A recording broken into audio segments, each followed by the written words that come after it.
Hello everyone. पिछली videos में हमने ये देखा था रिले क्या होता है और उसके कौन कौन से टाइप्स होते हैं। आज हम एक एक टाइप को अच्छे से पढ़ने वाले हैं। तो इसमें देखो, पहला टाइप है induction type over current relay. ठीक है, इसको हम डिस्कस करते हैं। सबसे पहले इंडक्शन टाइप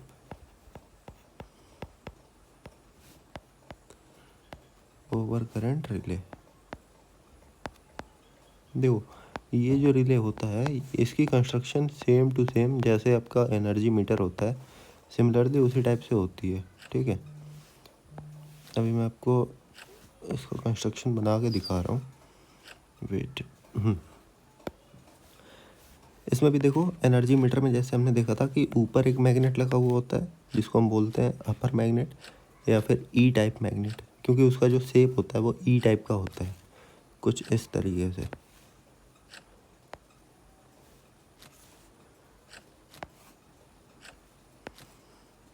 कुछ इस टाइप से एक ऊपर मैग्नेट लगा हुआ होता है और इसके नीचे एक मैग्नेट लगा हुआ होता है जिसको हम बोलते हैं लोअर मैग्नेट, या फिर इसे हम बोलते हैं यू मैग्नेट, क्योंकि इसका जो शेप होता है वो यू टाइप का होता है। ठीक है, ये आपका हो गया यू मैग्नेट। तो बेसिकली इस रिले में होता क्या है, दो टाइप के मैग्नेट होते हैं। एक अपर मैग्नेट जिसको हम बोलते हैं, एक सेकंड में मेंशन भी कर दे रहा हूँ, ये है आपका अपर मैग्नेट, ये है आपका अपर मैग्नेट और ये है आपका लोअर मैग्नेट।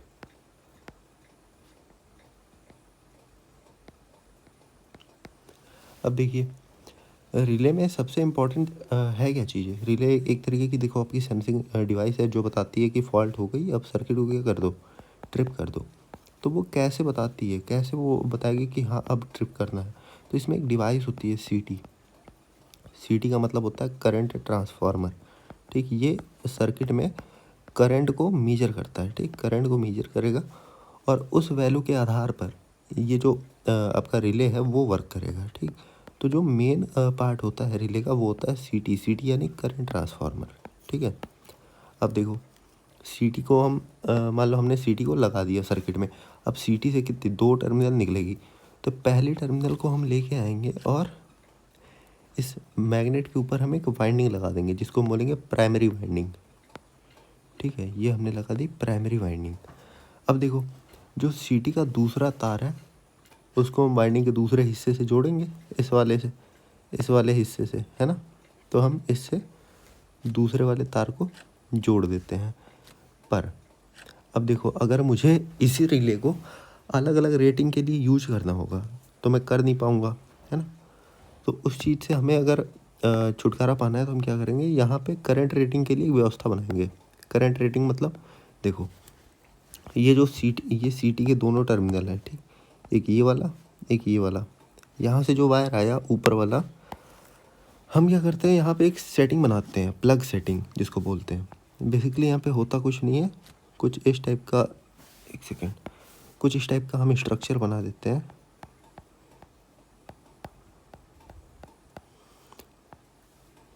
ये हो गया आपका,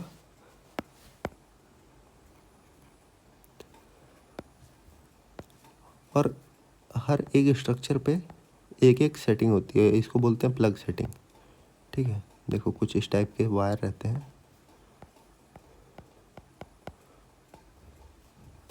अब मान लो ये 50 एम्पियर है, ये वाला जो प्लग है वो 100 एम्पियर है, ये वाला जो है वो 200 है, ये 400 है, ये 600 है ना, 600 एम्पियर है। तो अगर मुझे मान लो ये जो रिले है वो 50 एम्पियर के लिए काम करवाना है, तो मैं इस वाली प्लग सेटिंग पे अपना दूसरा वाला वाइंडिंग का तार जोड़ दूंगा, तो वो अपना रिले करेगा काम 50 एम्पियर पे। अगर मुझे 100 एम्पियर पे करवाना है तो मैं इस वाली सेटिंग को ऑन करूँगा, तो अपना रिले किस पे काम करेगा, 100 पे। ऐसे ही हमें जिस पे करना है उस वाले प्लग को हम यहाँ से ऑन करेंगे। ठीक है, अब देखो, ये कौन सी वाइंडिंग आपकी होगी, ये होगी आपकी प्राइमरी वाइंडिंग। ठीक, जो ऊपर है ये है प्राइमरी वाइंडिंग। ठीक, अब देखो, इसी वाले वायर पे हम इसी वाले मैग्नेट पे हम करते हैं सेकेंडरी वाइंडिंग, कुछ इस टाइप से सेकेंडरी वाइंडिंग। और इस सेकेंडरी वाइंडिंग के जो वायर्स होते हैं उनको हम लेके आते हैं, एक सेकेंड, इस सेकेंडरी वाइंडिंग के जो तार होते हैं उसको हम लेके आते हैं लोअर मैग्नेट पे, कुछ इस प्रकार से, और ये वायर होते हुए फिर से उसी वाइंडिंग में जाके मिल जाएगा सेकेंडरी वाइंडिंग में, ठीक है, कुछ ऐसे। अब देखो बेसिक साइज का कंस्ट्रक्शन हम है यहाँ पे। सीटी के 2 वायर आए, दोनों किससे कनेक्ट हुए, प्राइमरी वाइंडिंग के। अब प्राइमरी वाइंडिंग के थ्रू जो ईएमएफ इंड्यूस होगा उसकी वजह से करंट फ्लो होगी सेकेंडरी वाइंडिंग में, और वो करंट हमने फ्लो करा दी किसमें, इसमें लोअर मैग्नेट में, ठीक। ये कौन सी वाइंडिंग है, ये भी लिख लो, ये है आपकी सेकेंडरी वाइंडिंग, है ना। अब देखो ये रिले काम कैसे करेगा, तो बेसिकली हमें ये चीज़ पता होनी चाहिए। देखो एक बेसिक सा आपको मैं फॉर्मूला बताता हूँ। टॉर्क बराबर होता है φ1 φ2 साइन अल्फ़ा। ये फार्मूला पता है आपका किसका है, ये फार्मूला आपने पढ़ा होगा एनर्जी मीटर में। एनर्जी मीटर में ये क्या था, देखो एनर्जी मीटर में यहाँ बीच में एक डिस्क लगी हुई होती है एल्युमिनियम की, कुछ इस तरीके से। यहाँ पे क्या लगी रहती थी, डिस्क लगी रहती थी जो कि घूमती थी यहाँ पे। अब देखो ये फार्मूला ये कहता था कि अगर दो फ्लक्स किसी भी मतलब सिस्टम में प्रोड्यूस होते हैं, दो फ्लक्स φ1 और φ2, और उनके बीच में कुछ ना कुछ एंगल हो, एंगल का मतलब ये अल्फ़ा, अगर दो फ्लक्स हो और उस फ्लक्स के बीच में कोई ना कोई एंगल हो अल्फ़ा, तो उस सिस्टम में एक टॉर्क प्रोड्यूस होगा, ठीक है। उस सिस्टम में क्या प्रोड्यूस होगा, एक टॉर्क, जो कि मेटेलिक पार्ट को रोटेट करा देगा, ठीक है। मेटेलिक पार्ट को क्या करेगा, रोटेट कराएगा। तो ये सिंपल सा फंडा हमें फॉलो करना है यहाँ पे भी, ठीक है। हमें क्या लाना है, दो टॉर्क लाने हैं, नहीं सॉरी, दो फ्लक्स लाने हैं φ1 और φ2, और उनके बीच में क्या जनरेट करना है, एंगल जनरेट करना है, ठीक है। अब देखो फ्लक्स कहाँ से आएगा, ये जो तुम्हारी प्राइमरी वाइंडिंग है, ये जो तुम्हारी प्राइमरी वाइंडिंग है, यहाँ से तुम्हारा फ्लक्स निकलेगा φ1, ठीक। और ये जो तुम्हारी सेकेंडरी वाइंडिंग है, ये वाली, सॉरी ये जो लोअर मैग्नेट की है ये वाली वाइंडिंग, ये भी तो सेकेंडरी से कनेक्ट है, तो ये जो सेकेंडरी वाइंडिंग है यहाँ से तुम्हारा फ्लक्स जनरेट होगा φ2, ठीक। अब इन दोनों के बीच में एंगल भी एक रहेगा, अल्फ़ा एंगल से ये दोनों आपस में डिस्प्लेस रहेंगे φ1 और φ2, जिसकी वजह से जो ये आपकी एल्युमिनियम की डिस्क है ये क्या करेगी, ऐसे रोटेट कर जाएगी, ठीक। अब इस डिस्क से मतलब अपना क्या फ़ायदा हो रहा है, कैसे अपना रिले काम कर रहा है इस डिस्क से, तो देखो क्या होता है, यहाँ पे होते हैं दो कांटेक्ट, ठीक, दो यहाँ पे होते हैं कांटेक्ट। ये कहाँ जाते हैं, ये जाते हैं ट्रिप सर्किट में, ठीक है, ये जाते हैं ट्रिप सर्किट में। जब मैंने आपको पिछले लेक्चर में बताया था, आपको अगर याद होगा, पिछले लेक्चर में हमें क्या करना होता था, देखो रिले में, रिले का बेसिक काम क्या होता था, ये कॉयल आर्मेचर को खींचती थी और ये दोनों कांटेक्ट आपस में क्या होते थे, टच होते थे। जैसे ये टच होते थे सर्किट ब्रेकर को ये क्या करते थे, एक्टिवेट कर देते थे। तो हमारा बेसिक काम क्या था, इन दोनों कांटेक्ट को आपस में टच कराना, ठीक। तो वही सेम चीज़ हम यहाँ पे भी कर रहे हैं। देखो इस डिस्क के साथ में मैंने कनेक्ट कर दिया एक मूविंग कांटेक्ट, और इन दोनों को मैंने रख दिया यहाँ पे फिक्स एक जगह पे। अब देखो जब सब कुछ नॉर्मल चल रहा होगा सिस्टम में, पूरे सिस्टम में, तो जो सीटी है वो ज़्यादा करंट प्रोड्यूस ही नहीं कर रही होगी, जिसकी वजह से यहाँ पे फ्लक्स बन ही नहीं रहा होगा, और ये डिस्क अपनी पोजीशन में ही रहेगी और ये घूम नहीं रही होगी, ठीक। लेकिन जैसे ही कोई फॉल्ट आती है तो करंट बढ़ेगी, और सीटी क्या करती है, करंट ट्रांसफार्मर क्या करता है, करंट को मीजर करता है। करंट की वैल्यू जैसे ही यहाँ ज़्यादा हुई तो फ्लक्स φ1 और φ2 यहाँ पे प्रोड्यूस हो गए, और इन दोनों के बीच में क्या हो गया, एंगल जनरेट हो गया। अब वो इस डिस्क को क्या करेंगे, इधर को घुमा देंगे। तो ये वाला जो कांटेक्ट है मूविंग वाला, ये जैसे ही घूमेगा इन दोनों पे आके ये मतलब टच हो जाएगा। टच हुआ, ये सर्किट क्या होगी, कंप्लीट हो गई। तो आपका सर्किट ब्रेकर क्या करेगा, यहाँ से ऑपरेट कर जाएगा। तो बेसिक सा इसका ये फंडा था। ये फार्मूला भी आप यहाँ पे मेंशन कर देना, टॉर्क बराबर φ1 φ2 साइन अल्फ़ा, ठीक है। बेसिकली इसी फार्मूले पे ये आपका काम करता है, ठीक। यहाँ पे मेंशन कर देना कौन कौन सी चीज़ें हैं, जैसे ये डिस्क है आपकी एल्युमिनियम की, ये आपका मूविंग कांटेक्ट है, ये आपका फिक्स कांटेक्ट है, ये वाले, ये दोनों, ठीक है। तो ये क्या था आपका induction type over current relay. अब हम देख लेते हैं डिफरेंशियल रिले को, ठीक। देखो डिफरेंशियल, डिफरेंशियल का मतलब क्या, डिफरेंस किसी चीज़ का है ना, नाम से ही पता चल रहा है। डिफरेंशियल रिले,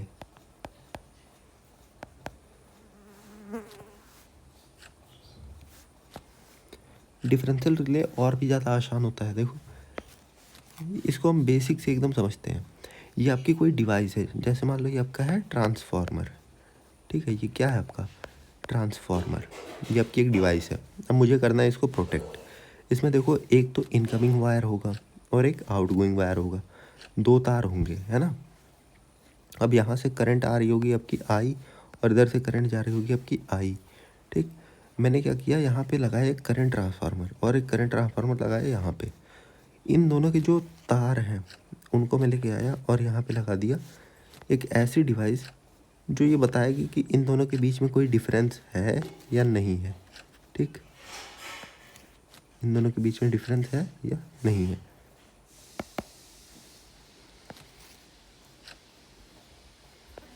ये मैंने लगा दी अपनी वो डिवाइस, ठीक। अब देखो हमें पता है कि इधर से जो करंट जा रही होगी, ठीक, और जो इधर से करंट निकल रही होगी, इन दोनों की वैल्यू क्या होगी, सेम होगी या फिर किसी एक रेशियो में होगी। मान लो यहाँ से 100 एम्पियर की करंट गई, ठीक, इसमें, और 100 एम्पियर की यहाँ से करंट निकली, ठीक। अभी के लिए आप इसे ट्रांसफार्मर ना समझो, अभी के लिए आप इसको कोई और इक्विपमेंट समझ लो, जैसे कि मोटर हो गया, ठीक। क्योंकि ट्रांसफार्मर में फिर आपको कॉन्सेप्ट मुझे समझाना पड़ेगा कि इधर प्राइमरी होती है, इधर सेकेंडरी होती है। करंट यहाँ अगर बढ़ेगी तो इधर करंट कम कम हो जाएगी, इधर अगर वोल्टेज बढ़ेगा तो इधर वोल्टेज क्या होगा, कम हो जाएगा। ये सारी चीज़ें मुझे बतानी पड़ेगी। तो अभी के लिए हम इसे छोड़ते हैं और हम यहाँ पे लेते हैं ये मोटर है आपका, ठीक। तो 100 एम्पियर की करंट यहाँ से जा रही है और 100 एम्पियर की करंट यहाँ से निकल रही है, यानी कि अभी सब कुछ नॉर्मल चल रहा है, ये सिस्टम अपना प्रॉपरली काम कर रहा है, ठीक। ये जो आपके CT लगे हुए हैं, ये CT1 और ये CT2 करंट ट्रांसफार्मर, ठीक। ये क्या कर रहे होंगे, ये भी बता रहे होंगे कि हाँ यहाँ पे 100 एम्पियर की करंट है और इस साइड भी 100 एम्पियर की करंट है। तो देखो भैया ये जो डिफरेंशियल रिले है, ये जो डिफरेंशियल रिले है, डिफरेंशियल रिले है, ये करता क्या है, ये काम करता है कि अगर इधर से जितनी करंट आ रही है और इधर से जितनी करंट आ रही है, इन दोनों की वैल्यू अगर सेम है तो ये कहेगा फॉल्ट नहीं है सिस्टम में, यानी सिस्टम को चलने दो। बट इन द केस अगर आपकी करंट किसी भी साइड में कम या ज़्यादा होती है, जैसे कोई फॉल्ट हुई, और फॉल्ट होने का मतलब क्या है, यहाँ की करंट अगर मान लो 100 एम्पियर है तो इधर की करंट अचानक से बढ़ जाएगी, 1000 एम्पियर हो जाएगी। सपोज करो इधर 1000 एम्पियर हो गई, तो अब यहाँ पे डिफरेंशियल रिले के साइड CT कितना बता रहा है कि 100 एम्पियर यहाँ है लेकिन 1000 एम्पियर यहाँ है। तो डिफरेंशियल रिले को पता चल गया कि यहाँ पे क्या हो गई है, फॉल्ट हो गई है। तो ये अब क्या करेगा, ऑपरेट कर जाएगा, ये CT को तुरंत एक्टिवेट कर देगा। तो ये था आपका डिफरेंशियल रिले, ठीक। अब नेक्स्ट हम देखते हैं परसेंटेज डिफरेंशियल रिले, ठीक है। तीसरा है आपका परसेंटेज डिफरेंशियल रिले, ठीक है। देखो ये भी तो है डिफरेंशियल रिले। जब हमारे पास डिफरेंशियल रिले था तो हमें इसकी ज़रूरत क्या पड़ी। तो देखो सीधी सी बात ये है कि इस वाले रिले में ना अगर ज़रा सी भी करंट यहाँ पे चेंज हो रही, जैसे मान लो यहाँ 100 एम्पियर है और यहाँ पे 103 एम्पियर हो गई, तब भी ये बार बार ऑपरेट कर जाता था और फॉल्ट नहीं है, फिर भी ये क्या बताता था कि फॉल्ट आ गई है, फॉल्ट आ गई है। तो इस चीज़ से बचने के लिए हमने क्या बनाया, परसेंटेज डिफरेंशियल रिले, ठीक। तो इसमें क्या होता है, बेसिकली ये आपकी डिवाइस है, जैसे मैंने बताया था कि ये मोटर है या जनरेटर है, कुछ भी है, ये आपकी एक डिवाइस है। यहाँ से करंट आ रही होगी, इधर से जा रही होगी। हमने इसमें भी क्या किया, 2 सीटी लगाए, एक सीटी यहाँ पे लगाया और एक सीटी यहाँ पे लगाया। बट इसमें हम क्या करेंगे, देखो सीटी के पहले इन दोनों टर्मिनल्स को हम आपस में जोड़ देते हैं, ठीक है। इन दोनों टर्मिनल्स को आपस में जोड़ देते हैं और ये जो दूसरे टर्मिनल होते हैं इनको भी आपस में हम जोड़ देते हैं, जैसे हमने पिछले में किया था। सिमिलरली वही काम हम यहाँ भी करते हैं। बट इसमें हम क्या करते हैं, 2 कॉइल्स लेते हैं। पहली कॉइल जो होती है ये वाली, ये आपकी होती है ऑपरेटिंग कॉइल, और दूसरी कॉइल जो हम लेते हैं वो लेते हैं आपकी रिस्ट्रेनिंग कॉइल। ये आपने EIM में पढ़ा होगा अच्छे से कि ऑपरेटिंग कॉइल क्या होती है और रिस्ट्रेनिंग कॉइल क्या होती है। फिर भी मैं आपको एक बार बता देता हूँ। जो ऑपरेटिंग कॉइल होती है, ये देखो ये है ऑपरेटिंग कॉइल, है ना, ऑपरेटिंग कॉइल। और ये जो है वो है आपकी रीस्ट्रेनिंग कॉइल। देखो जब भी कोई फॉल्ट होती है तो जो कॉइल ऑपरेट करती है वो होती है ये वाली कॉइल, और इसका विरोध करने वाली जो कॉइल होती है उसको हम कहते हैं रीस्ट्रेनिंग कॉइल। ठीक है, तो यहाँ पे क्या हो रहा है, जैसे सपोज करो इधर से 100 एम्पियर की करंट जा रही है, इधर भी 100 एम्पियर की करंट आ रही है। अभी तक तो सब कुछ एकदम मतलब सही से काम कर रहा है। तो ये रिले आपका क्या करेगा, ऑपरेट करेगा? उस कंडीशन में तो नहीं करेगा, क्योंकि ऑपरेटिंग कॉइल में क्या, ये सीटी बता रहा है कि हाँ इधर से 100 आ रही है, इधर से भी 100 आ रही है, तो ये वाला ऑपरेट नहीं करेगा। बट इन केस अगर यहाँ पे 100 आ रही है और यहाँ पे 105 हो जा रही है, सपोज करो 105 हो जा रही है, तो वो कंडीशन फॉल्ट की नहीं है। तो हम रिस्ट्रेनिंग कॉइल की सेटिंग ऐसे हम करते हैं कि अगर ज़रा बहुत भी करंट यहाँ से ज़्यादा फ्लो हो रही है, फिर भी ये ऑपरेटिंग कॉइल को क्या नहीं होने देगा, ऑपरेट नहीं होने देगा। तो इसमें जो एडिशनल चीज़ लगती है वो यही है कि रीस्ट्रेनिंग कॉइल को हम यहाँ पे इंट्रोड्यूस करा देते हैं। ठीक, अब देखो इन सबसे जो बढ़िया रिले होता है वो होता है स्टैटिक रिले। स्टैटिक का मतलब एक जगह रह के वो काम करेगा, स्थिर रहेगा, है ना, स्टैटिक रिले।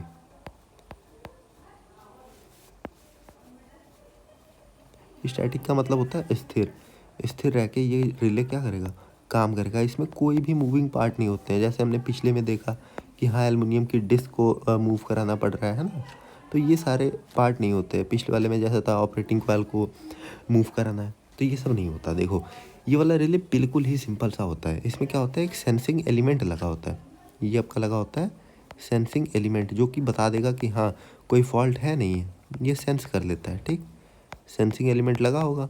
अब देखो सेंसिंग एलिमेंट जो आउटपुट देता है वो इतना ज़्यादा सफिशिएंट नहीं होता है कि वो डायरेक्टली ऑपरेट करा देगा सिस्टम को, तो उसे हमें क्या करना पड़ता है, एम्पलीफाई करना पड़ता है। तो ये वाली जो यूनिट होती है वो होती है एम्पलीफायर, है ना, या फिर एम्पलीफाइंग यूनिट। ठीक, अब देखिए सिग्नल आपका एम्पलीफाई हो गया। अब एम्पलीफाई होने के बाद ये किसी एक वैल्यू से तो कंपेयर करेगा ना इसको कि हाँ इतनी वैल्यू होनी चाहिए। मान लो देखो नॉर्मल कंडीशन में 100 एम्पियर करंट होनी चाहिए, और अब अभी जो ये आपका मेजर कर रहा है, जो आपका सेंस कर रहा है, उसमें बता रहा है कि 1005 एम्पियर की करंट जा रही है। तो एक तो कोई ऐसी वैल्यू होनी चाहिए ना जिससे ये कंपेयर कर सके कि हाँ ये वैल्यू जो है वो इस वाली वैल्यू से ज़्यादा हो रही है। तो एक आपका प्रीसेट वैल्यू होती है, मतलब जो पहले से आपने सेटिंग कर रखी है कि हाँ इससे ज़्यादा अगर वैल्यू होगी तो ये डिवाइस आपकी काम कर देनी चाहिए। तो वहाँ पे हम करते हैं कंपेयरिंग यूनिट का यूज, मतलब ये कंपेयर करेगा दोनों को कि हाँ इतनी वैल्यू होनी चाहिए बट इस टाइम पे इतनी है, उससे ज़्यादा है तो इसे ऑपरेट करा दो। ठीक, अब देखो कंपेयर कर लिया, कंपेयर करने के बाद ये एक सिग्नल देगा। सिग्नल किसको देगा, आउटपुट डिवाइस को देगा, जो वहाँ पे आउटपुट डिवाइस लगी होगी। अब ये आउटपुट डिवाइस क्या करेगी, ये आपकी सर्किट ब्रेकर को ऑपरेट करा देगी, है ना, ये काम करा देगी आपके सर्किट ब्रेकर को कि हाँ भैया फॉल्ट हो गई, अब आप क्या करो, ऑपरेट करो। और देखो सेंसिंग यूनिट को किससे हम कनेक्ट करते हैं, पावर सप्लाई से, है ना, पावर सप्लाई सिस्टम। बस बेसिक सा ये था कि हाँ यहाँ पे ये सेंस करेगा, उसके बाद सेंस किया तो इसका जो सिग्नल है वो उतना ज़्यादा मतलब स्ट्रॉन्ग नहीं है, तो उसको एम्पलीफाई कर देगा कि हाँ भैया ये लो बड़े मैग्नीट्यूड का सिग्नल आपको मिल गया। अब उस वाले सिग्नल को ये कंपेयर करेगा कि हाँ मेरे पास कौन सी वैल्यू थी और इस टाइम पे इसकी वैल्यू कितनी आ रही है, ये जो सेंस किया है इसकी वैल्यू कहीं ज़्यादा तो नहीं आ रही है। जैसे इसको बताया गया था कि हाँ 100 एम्पियर की करंट थी तुम्हें अगर मिलेगी तो ऑपरेट मत करना, लेकिन यहाँ पे 1000 एम्पियर की करंट आ रही है, तो ये तुरंत ऑपरेट कर जाएगा। ऑपरेट करके आउटपुट डिवाइस को बता देगा कि हाँ यहाँ पे फॉल्ट हो चुकी है, तो आउटपुट डिवाइस क्या करेगा, सर्किट ब्रेकर को काम पे लगा देगा। ठीक है, जो आपका लास्ट है पाँचवा वो है डिस्टेंस रिले। देखो जो आपके सिलेबस में इसके बारे में ज़्यादा डिटेल में पढ़ने को नहीं दिया है, बट एक बेसिक सा इसका इंट्रोडक्शन बोला है कि हाँ पढ़ लेना। डिस्टेंस रिले को हम बोलते हैं इम्पीडेंस रिले। ठीक, इसको हम बोलते हैं इम्पीडेंस रिले। अब देखो इसका यूज हम करते हैं ट्रांसमिशन लाइन में, बड़ी बड़ी जो लाइन होती हैं ट्रांसमिशन लाइन, कि लंबी लाइन है, अगर उसमें कहीं पे भी फॉल्ट हो गई तो हम कैसे पता लगाएंगे। तो ट्रांसमिशन लाइन की फॉल्ट को पता करने के लिए इस वाले रिले का हम क्या करते हैं, यूज करते हैं। ठीक, ये जो काम करता है वो काम करता है इम्पीडेंस के प्रिंसिपल पे, इम्पीडेंस के प्रिंसिपल पे काम करता है। इम्पीडेंस होता क्या है, जेड, जेड बराबर होता है V/I। ठीक, अगर इफ़ इम्पीडेंस की वैल्यू कम होती है, इसका मतलब क्या है कि फॉल्ट हो गई है ना, यानी फॉल्ट हो गई है। तो ये इस बेसिस पे काम करता है कि हाँ, अगर इम्पीडेंस की वैल्यू धीरे धीरे कम हो रही है तो आपकी क्या हो गई है, फॉल्ट हो गई है। ठीक, अब देखिए इसको हम डिस्टेंस रिले ही क्यों कहते हैं। तो इसका जो सीधा सा आंसर है वो ये है कि जो इम्पीडेंस होता है, इम्पीडेंस होता है ट्रांसमिशन लाइन का, इम्पीडेंस ऑफ ट्रांसमिशन लाइन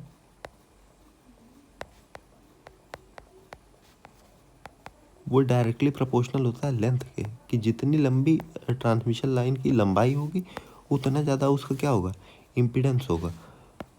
तो इसलिए हम इसे क्या बोलते हैं, इम्पीडेंस रिले बोलते हैं, क्योंकि ये किस पे डिपेंड कर रहा है, लेंथ पे, कि जितनी लंबाई उतना ज़्यादा इसका इम्पीडेंस। ठीक है, अब देखो इसका जो बेसिक्स था वो हमने देख लिया। अब इसके कुछ टाइप्स भी होते हैं, तो टाइप्स कौन कौन से हैं इसके बारे में आपको पढ़ना नहीं है, बस टाइप्स आप लिख देना कि हाँ, इम्पीडेंस रिले पहला होता है ना, ये तो अभी हमने देख ही लिया। दूसरा होता है रिएक्टेंस रिले, रिएक्टेंस रिले,